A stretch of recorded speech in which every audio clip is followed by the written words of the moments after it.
Hello everyone, welcome to our YouTube channel Vigyan institute. तो बेटा आज हम लोग इस लेक्चर में क्या डिस्कस करने वाले हैं। हमने इलेक्ट्रिसिटी का टॉपिक चैप्टर जो था हमारा वो कवर अप कर लिया था, ठीक है। अब हम लोग यहाँ पर लाइट स्टार्ट करने वाले हैं, ठीक है। तो आपके सिलेबस में बेसिकली 4 चैप्टर्स हैं, जो कि पहले 5 चैप्टर्स थे। उनमें से एक चैप्टर जो सोर्सेस ऑफ एनर्जी है उसको इस बार डिलीट कर दिया गया है। तो हमारे पास light, electricity and magnetic effect of current, and last में एक चैप्टर हमारे पास है human eye and dispersion of light, ठीक है। तो ये 4 चैप्टर्स हैं जिनमें से मैंने इलेक्ट्रिसिटी आपको पढ़ा दिया है ऑलरेडी, ठीक है। अब हम स्टार्ट करने वाले हैं लाइट। तो इससे कितने मार्क्स का आता है बोर्ड एग्जाम में वो मैं आपको आइडिया दे देता हूँ, ठीक है। तो चैप्टर हमारा ये लाइट स्टार्ट होगा और आप ये मान के चलिए कम से कम यहाँ से आपका 6 to 7 मार्क्स का पेपर आपके बोर्ड एग्जाम में आएगा ही आएगा, ठीक है। 6 to 7 मार्क्स आपके मिनिमम है इस चैप्टर से जो आपका बोर्ड एग्जाम में पेपर बनने वाला है, राइट। तो ये बहुत इंटरेस्टिंग चैप्टर है और बहुत ही अच्छा चैप्टर है, ठीक है। तो हम लोग बहुत बेसिक से स्टार्ट करेंगे और सारी चीजें डील करेंगे, यहाँ पर कोई दिक्कत नहीं होगी। PYQs वगैरह वो सब डील करेंगे, ठीक है। तो सबसे पहले हम लोग लाइट से स्टार्ट कर रहे हैं। इट मींस पहले हमें यही पता होना चाहिए कि लाइट क्या है, ठीक है। तो सबसे पहले हम लोग बात करेंगे यहाँ पे लाइट है क्या। तो देखिए लाइट आपने पढ़ा होगा 9th क्लास में, आपने वेव्स के बारे में आइडिया लिया था, ठीक है। 9th क्लास में साउंड नाम का एक चैप्टर था, उसमें आपको वेव के बारे में बताया गया था। तो लाइट जो है ये बेसिकली क्या है, ये एक वेव है। और कैसी वेव है, ये इलेक्ट्रोमैग्नेटिक वेव है, ठीक है। इलेक्ट्रोमैग्नेटिक वेव है, या फिर आप ये कह सकते हो कि light is a basically form of energy, form of energy. तो इलेक्ट्रोमैग्नेटिक वेव्स तो है ही लाइट, साथ में हम लोग देखेंगे अभी ये 12th क्लास में आप पढ़ोगे कुछ ऐसी प्रॉपर्टीज हैं, ठीक है, जहां पर लाइट इलेक्ट्रोमैग्नेटिक वेव्स तो है ही, साथ में कुछ पार्टिकल नेचर टाइप भी शो करती है। तो वो हम अभी यहाँ पर आपके लेवल की बात नहीं है, वो आप 12th क्लास में डील करोगे कि लाइट वेव भी है, साथ में पार्टिकल भी नेचर शो करती है, किस तरह से शो करती है, ठीक है। तो फिलहाल हम लोग ये मान के चलेंगे, हम यहाँ पर जितनी भी चीजें डील करने वाले हैं वो सारी की सारी ज्योमेट्रिकल तरीके से डील करेंगे, या फिर हम ये कह देंगे हम रे ऑप्टिक्स की बात कर रहे हैं यहाँ पर। मींस हम लाइट को एज्यूम करके चलेंगे, लाइट की एक सिंपल रे को एज्यूम करके चलेंगे, ठीक है। और वेव वगैरह हम यहाँ पर डिस्कशन नहीं करेंगे। We are assuming that the light is travels in the form of ray, single line, ठीक है। एक लाइन एक रे के फॉर्म में ट्रेवल करती है। तो what is the light? Light is a form of energy, ठीक है। अब ये कौन सी फॉर्म ऑफ एनर्जी है? जो जब भी किसी ऑब्जेक्ट के ऊपर इंसिडेंट होगी तो हमें क्या होगा, हमें वो ऑब्जेक्ट दिखाई देने लगता है। Clear? So light is a form of energy which enables us to see the world, ठीक है, और objects in the world, right. So light is the form of energy which enables us to see the objects in the world, ठीक है।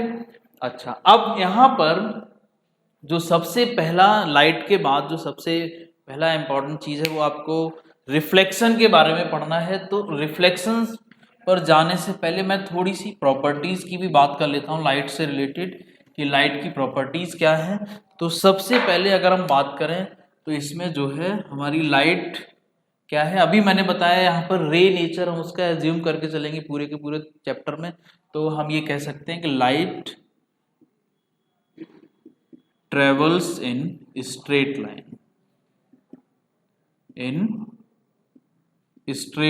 यहां पर जो हमारा assumption है that is completely like light is travels in straight line, ठीक है। तो लाइट रे जो है वो स्ट्रेट लाइन में ट्रेवल करती है। दूसरा क्या है, इसकी जो वेवलेंथ होती है लाइट की, हमारी जो विजुअल लाइट की हम बात कर रहे हैं, जो हमें जिससे हम दिखाई देता है, तो विजुअल लाइट की जो वेवलेंथ होती है, वेवलेंथ, अब ये वेवलेंथ तो आपको पता होनी चाहिए, ठीक है। वेवलेंथ रेंज जो है लाइट की वो क्या है हमारी, बेसिकली 4000 एंगस्ट्रॉम से लेकर 7000 एंगस्ट्रॉम तक, ठीक है। 4000 एंगस्ट्रॉम से लेकर 7000 एंगस्ट्रॉम तक इसकी रेंज होती है, किसकी, वेवलेंथ की। अब ये वेवलेंथ क्या है, तो आपने देखा होगा 9th क्लास में कि वेव्स हमारी कुछ इस तरह से ट्रेवल करती हैं। तो ये एक यहां से जो हमारा क्रेस्ट और ट्रफ है ये, तो ये डिस्टेंस बोल लो या फिर आप ये बोल लो, that distance is known as wavelength. या फिर आप इन सिंपल वर्ड्स ये कह लो कि length of the wave is called wavelength. Means अगर हमारी वेव यहां से, मैं एज्यूम करता हूं यहां से स्टार्ट हो रही है, then it will completed one round at that point. So यहां से यहां तक की जो लेंथ है, that length is also wavelength. So length of the wave is called wavelength. या फिर ये कह लो distance between two consecutive crest और two consecutive trough is called wavelength. Fine. तो ये वेवलेंथ रेंज कितनी है, 4000 एंगस्ट्रॉम से लेकर 7000 एंगस्ट्रॉम तक। अब ये एंगस्ट्रॉम जो है ये क्या है, इसको भी आपको समझना पड़ेगा। तो बेटा एंगस्ट्रॉम जो है ये हमारी डिस्टेंस की यूनिट होती है, ठीक है। एंगस्ट्रॉम हमारी क्या है, डिस्टेंस की यूनिट है। और इसका कन्वर्जन कैसे होता है, 1 एंगस्ट्रॉम इज इक्वल्स टू 10 का power minus 10 metre. 1 angstrom is equals to 10 raise to power minus 10 metre. Fine. तो ये हमारा एंगस्ट्रॉम का कन्वर्जन है।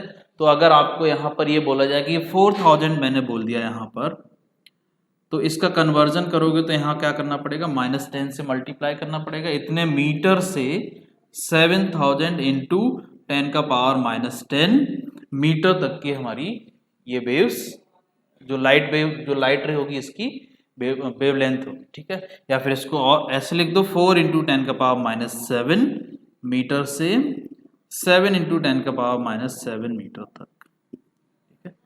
ये 3 जीरो इसमें से कैंसिल आउट हो जाएंगे तो -7 बचेगा, राइट। तो ये होगी हमारी वेवलेंथ रेंज। अच्छा, इसके बाद जो थर्ड प्रॉपर्टी है वो क्या है, speed of light. Speed of light in vacuum, in vacuum कितनी होती है, 3 into 10 raise to power 8 metre per second. 3 into 10 raise to power 8 metre per second होती है किसकी, लाइट की स्पीड। कौन से मीडियम में, वैक्यूम में, या फिर एयर भी बोल सकते हो आप, ठीक है। वैक्यूम बोल सकते हो, यहाँ पर एयर भी ले सकते हो, फ्री स्पेस भी ले सकते हो, ठीक है। तो ये सब कुछ चल जाएगा। बट इसके अलावा कोई और मीडियम है आपके पास, फॉर एग्जांपल वाटर है, या फिर कोई ऑयल है, या फिर कोई स्टील, आयरन, किसी के अंदर से जब लाइट पास होती है तो उसमें जो है इस जो हमारी स्पीड ये है वो नहीं रहेगी, ठीक है। कुछ स्पीड कम हो जाएगी, कितनी कम होगी, किस वजह से कम होगी, वो सारी चीजें हम लोग आगे डिस्कस करेंगे, ठीक है। बट फिलहाल अभी आप ये समझ लो कि जो speed of light in vacuum और in air, it is what, it is 10 raise to power 8, 3 into 10 raise to power 8 metre per second, ठीक है। अच्छा, इसके बाद अभी मैंने जैसे बताया कि भाई लाइट जो है आपका वेव तो है ही, साथ में ये पार्टिकल नेचर भी शो करती है, ठीक है। तो यहां अगर हम बोलें कि भाई फोर्थ प्रॉपर्टी की बात, तो हम ये लिख सकते हैं कि लाइट शोज डुअल नेचर। अब ये डुअल नेचर क्या है, ये डुअल नेचर आप डिटेल में पढ़ोगे 12th क्लास में, बट नाम बता देता हूं मैं आपको, डुअल नेचर क्या है। डुअल नेचर मींस एक तो वेव नेचर शो करेगी ये, ठीक है, एक तो इसके अंदर वेव नेचर होता है, साथ के साथ इसके अंदर पार्टिकल नेचर भी होता है, पार्टिकल नेचर भी होता है, ठीक है। वेव नेचर भी होता है और पार्टिकल नेचर भी होता है। वेव नेचर में क्या क्या आ जाएगा आपका, वेव नेचर में रिफ्लेक्शन वगैरह जो पढ़ोगे आप, रिफ्लेक्शन, ठीक है, रिफ्रैक्शन, ठीक है, ये सारी चीजें, इंटरफेरेंस, ये बहुत सारी चीज़ें हैं जो आ जाएंगी वेव नेचर में। और यहाँ पर जो हम देखते हैं पार्टिकल नेचर के अंदर, उसमें 2-3 फिनोमिनाज हैं। उनमें से कुछ एक फिनोमिना है हमारा फोटो इलेक्ट्रिक इफेक्ट, ठीक है। कुछ और भी 1-2 कॉम्पटन इफेक्ट वगैरह, बट हमें उनकी जरूरत नहीं है पढ़ने की अभी, ठीक है। सो आप ये आप इतना समझ लो कि रूअल नेचर शो करती है, wave nature and particle nature. अब ये क्या है इसके बारे में डिटेल में हम लोग 12th क्लास में पढ़ेंगे, ठीक है। तो इतना काफी है। अच्छा, इसके बाद अगर हम नेक्स्ट प्रॉपर्टी की बात करें तो नेक्स्ट प्रॉपर्टी में आपका आ जाएगा भाई, लाइट जो है वो क्या करती है, वो शैडो बनाती है, शैडो फॉर्म करती है, ठीक है। लाइट जो है शैडो बनाती है, तो हम ये लिख सकते हैं 5th property, light form shadows, light form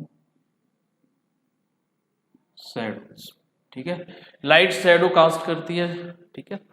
अच्छा, तो ये होगी। अच्छा, अगर आपसे ये बोला जाए कि लाइट की फ्रीक्वेंसी रेंज बताओ, जो यहाँ पर जो हम बात कर रहे हैं वो विजुअल लाइट की है, ठीक है। जो हमारी विजुअल लाइट है उसकी बात कर रहे हैं, तो इसकी फ्रीक्वेंसी रेंज की अगर बात कर ले कभी, तो फ्रीक्वेंसी रेंज कैसे निकालोगे आप? अब फ्रीक्वेंसी रेंज निकालना बहुत आसान काम है, आपने पढ़ा है V इज इक्वल्स टू क्या होता है, न्यू लैम्डा, या फिर एफ लैम्डा लिख दो यहाँ, एफ लैम्डा, ठीक है। एफ क्या है हमारा फ्रीक्वेंसी, लैम्डा क्या है वेवलेंथ।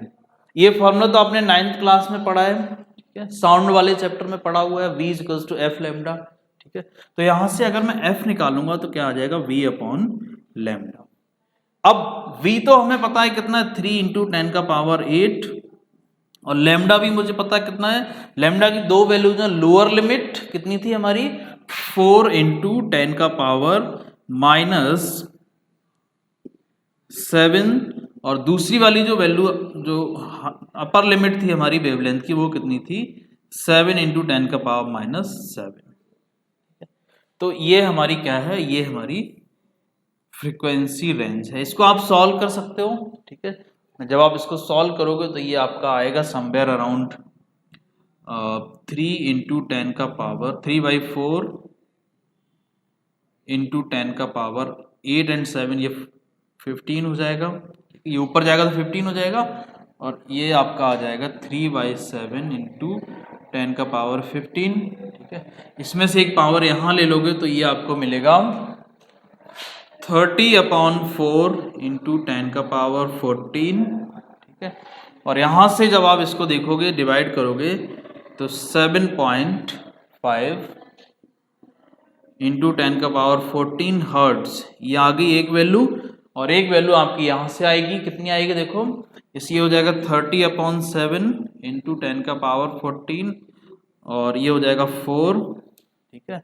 और बचेगा कितना 2, somewhere around 4.3, so it is 4.3 × 10⁻14 hertz. Frequency की जो यूनिट होती है वो हर्ट्ज होती है, तो ये हमारी फ्रीक्वेंसी रेंज है। तो अगर हम यहाँ पर लिखना चाहें, फ्रीक्वेंसी रेंज को लिखना चाहें तो क्या लिखेंगे, अल्टीमेटली हम ये लिख सकते हैं कि भाई ये जो रेंज है वो 4.3 × 10⁻14 से लेकर 14 हर्ट्ज से लेकर 7.5 × 10⁻14 हर्ट्ज तक होती है, ठीक है। ये हमारी क्या है, फ्रीक्वेंसी रेंज ऑफ लाइट। तो ये कुछ बेसिक चीजें थी जो आपने लाइट से रिलेटेड पढ़ ली हैं, ठीक है।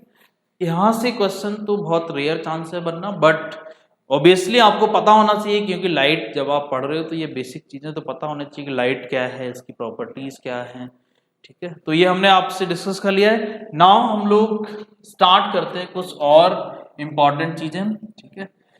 तो अब हम बात करेंगे रिफ्लेक्शन की। तो बेटा ये रिफ्लेक्शन क्या है इसको हमें समझना है, ठीक है। रिफ्लेक्शन क्या है इसको हमें समझना है। तो सबसे पहला टॉपिक जो बहुत इंपॉर्टेंट टॉपिक है वो है हमारा रिफ्लेक्शन, ठीक है। Reflection of light. अब देखिए रिफ्लेक्शन ऑफ लाइट जो है हमारा वो क्या है कि भाई एक हमारे पास कोई सरफेस हो, ठीक है। अब ये सरफेस ऐसा हो कि सपोज करो कि इसको मैंने इधर पॉलिश कर दिया, एक तरफ पॉलिश्ड है, एक तरफ ये इधर की तरफ मान लो ये बहुत शाइनी सरफेस है, ठीक है, ये शाइनी सरफेस है एकदम, दूसरी तरफ इसको पॉलिश कर रखा है।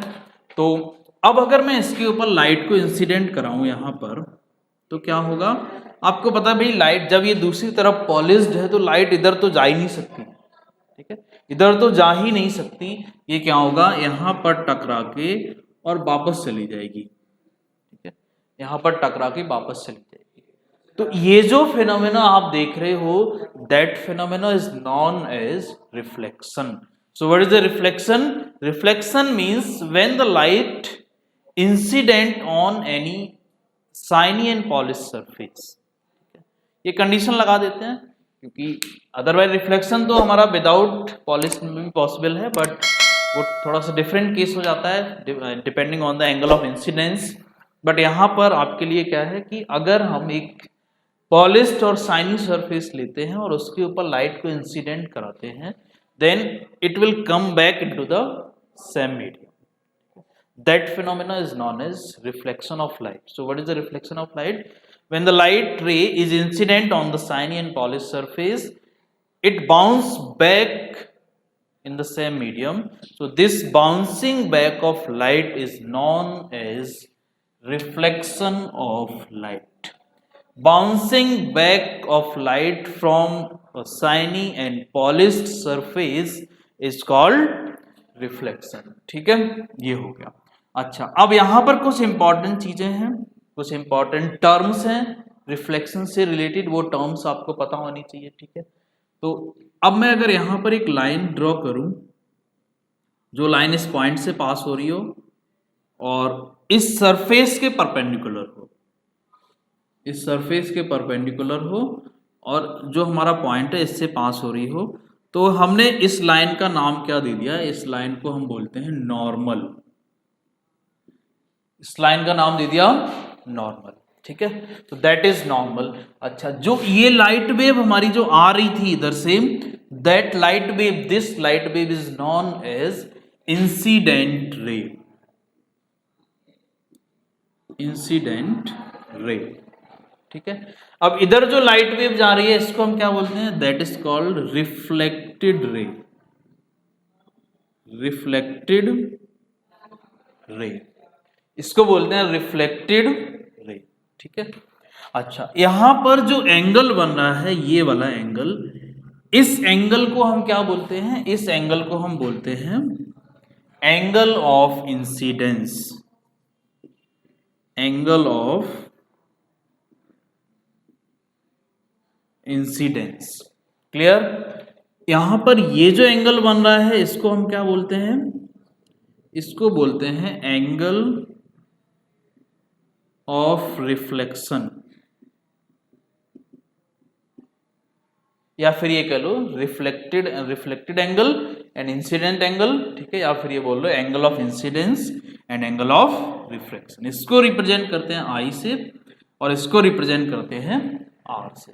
ठीक है, एंगल ऑफ इंसिडेंस को रिप्रेजेंट करते हैं आई से और एंगल ऑफ रिफ्लेक्शन को हम रिप्रेजेंट करते हैं आर से। ठीक है, तो ये दोनों एंगल्स हो गए। अच्छा, अब आप सोच रहे हो कि ये एंगल जो है इसका भी क्या नाम होता है कुछ, दिस एंगल, ये दोनों जो एंगल हैं इनका भी कुछ नाम होता है क्या? ठीक है, तो ये जो एंगल है आपका, इस एंगल को हम क्या बोलते हैं, इस एंगल को बोलते हैं हम ग्लांसिंग एंगल। ठीक है, ग्लांसिंग एंगल, इसका नाम है ग्लांसिंग एंगल। कौन सा? इंसिडेंट रे और सरफेस, जो सरफेस है हमारा, इसके बीच का जो एंगल है इसको बोलते हैं ग्लांसिंग एंगल। और ये जो सरफेस है इसको हम बोल देते हैं इंटरफेस। इंटरफेस। ठीक है, this surface which is the polished surface which reflect the light rays, that surface is called interface। and उस surface और जो इंसिडेंट रे है उसके बीच का जो एंगल है उसको बोल देते हैं ग्लांसिंग एंगल। ठीक है, उसको बोल देते हैं ग्लांसिंग एंगल। तो ये तो आपका रिफ्लेक्शन से रिलेटेड हमारा सारा का सारा इंपॉर्टेंट डिस्कशन था। अब यहीं पर कुछ और एक इंपॉर्टेंट लॉ है, and that law is laws of reflection.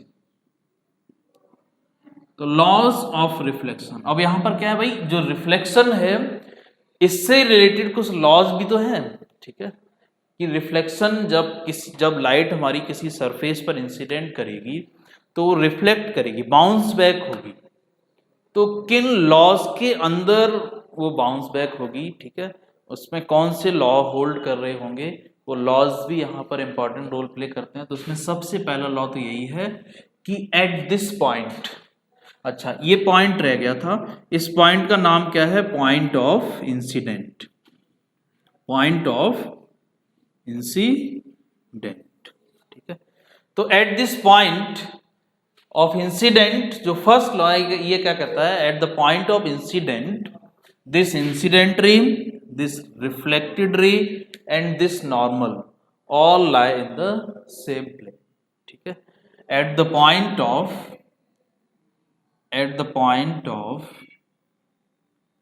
Incident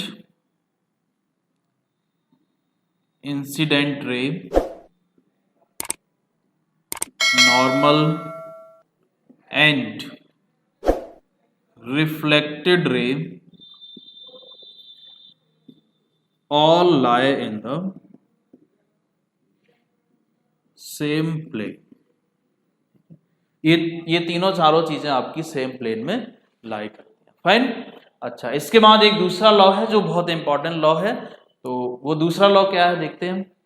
हाँ, तो ये फर्स्ट लॉ हो गया कि at the point of incident ray, normal and reflected ray all lie in the same plane. अब ये सेम प्लेन कौन सा है, सेम प्लेन यही है, ये वर्टिकल प्लेन दिस, ठीक है।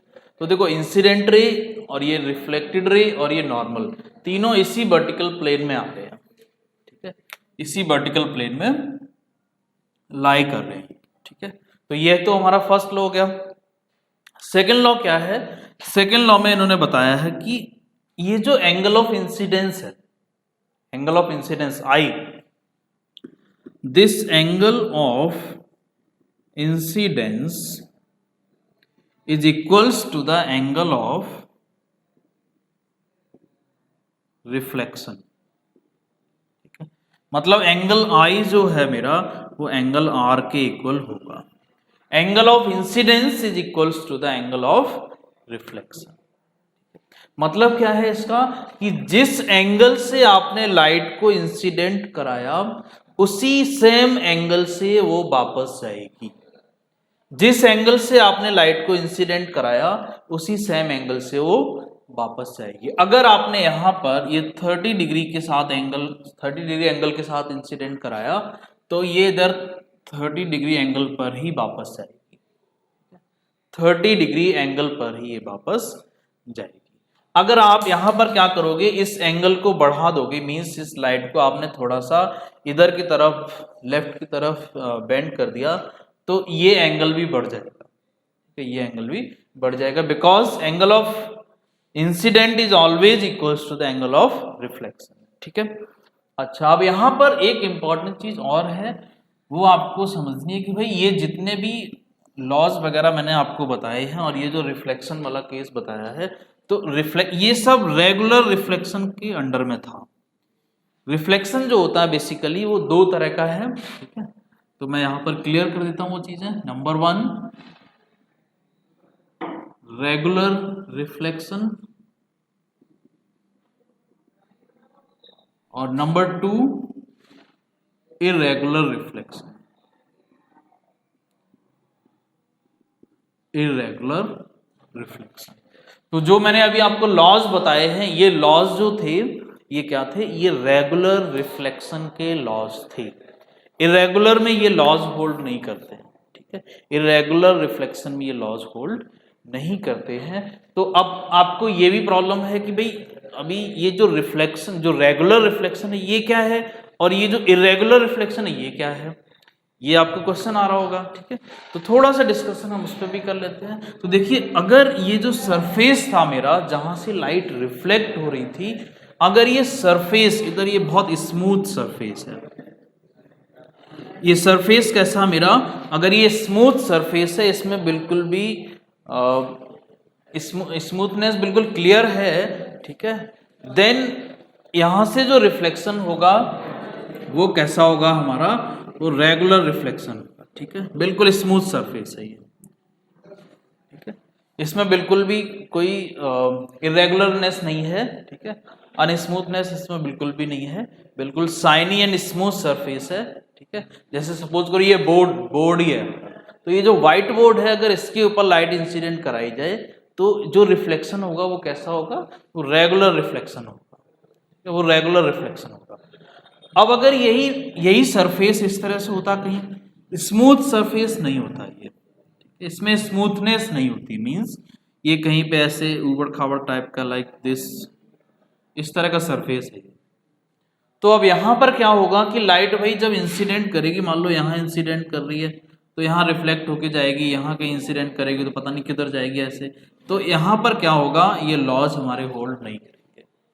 तो दिस टाइप ऑफ रिफ्लेक्शन जो स्मूथ सरफेस नहीं है, अगर एक without smooth means unsmooth irregular surface से अगर हमारा रिफ्लेक्शन हो रहा है तो उस रिफ्लेक्शन को हम क्या बोलते हैं, इरेगुलर रिफ्लेक्शन बोलते हैं, ठीक है। तो जब ये जैसे यहाँ पर ये क्या है, ये सरफेस हमारा जैसे पहाड़ वगैरह कहीं बने हुए हैं लाइक अनस्मूथ सरफेस टाइप का, देन क्या होगा, वो हमारा इरेगुलर रिफ्लेक्शन आ जाएगा। और यहाँ पर जो है लॉ ऑफ जो हमारे रिफ्लेक्शन था वो होल्ड नहीं करेगा, means angle I is equal to angle R नहीं होगा। जरूरी नहीं है कि होगा कि नहीं होगा, हो भी सकता नहीं भी हो सकता, नॉट नेसेसरी, मे बी की हो जाए मे बी की ना हो, but it is not always valid in that case. In regular reflection angle I is always equal to angle R, ठीक है। अगर मेरा सरफेस बिल्कुल स्मूथ है, शाइनी है, पॉलिश एकदम बढ़िया सरफेस है, then it is always angle, this angle I is always equal to angle R, ठीक है। तो ये हमारा लॉज थे कुछ रिफ्लेक्शन के, ठीक है। तो हमने अभी इस लेक्चर में क्या कवर किया है, हमने इस लेक्चर में बेसिकली लाइट के बारे में समझा है कि लाइट क्या थी, ठीक है, उसकी प्रॉपर्टीज को पढ़ा, ठीक है ना, कौन कौन सी प्रॉपर्टीज शो करती है लाइट वो हमने देखा। उसके बाद हमने रिफ्लेक्शन ऑफ लाइट पढ़ा, ठीक है, रिफ्लेक्शन कैसे होता है वो सारी चीजें मैंने यहाँ पर बताई। रिफ्लेक्शन में जो कुछ टर्म्स यूज हो रही हैं आपकी, जैसे incident ray, normal, reflected ray, surface, point of incident, angle of incidence, ये सारी चीजें डिस्कस की, ठीक है। इसके बाद लॉज ऑफ रिफ्लेक्शन की बात की थी और फिर इरेगुलर और रेगुलर रिफ्लेक्शन की बात की है, ठीक है। तो इस लेक्चर में हम लोग इतना ही रहने देते हैं, बाकी जो नेक्स्ट लेक्चर है उसमें हम लोग डिस्कस करेंगे और नेक्स्ट लेक्चर में हम लोग और थोड़ा सा रिफ्लेक्शन के बारे में ही बात करेंगे एंड देन फिर हम लोग मिरर से रिलेटेड जो आपके रे डायग्राम्स हैं, रे डायग्राम किस तरह से बनेंगे, इमेज डायग्राम किस तरह से बनते हैं, मिरर जब हमारा लाइट का रिफ्लेक्शन होता है फ्रॉम द मिरर, वो चीजें डिस्कस करेंगे। तो नेक्स्ट लेक्चर बहुत इंपॉर्टेंट है, ठीक है। So for this lecture it is enough, so thank you, have a nice day.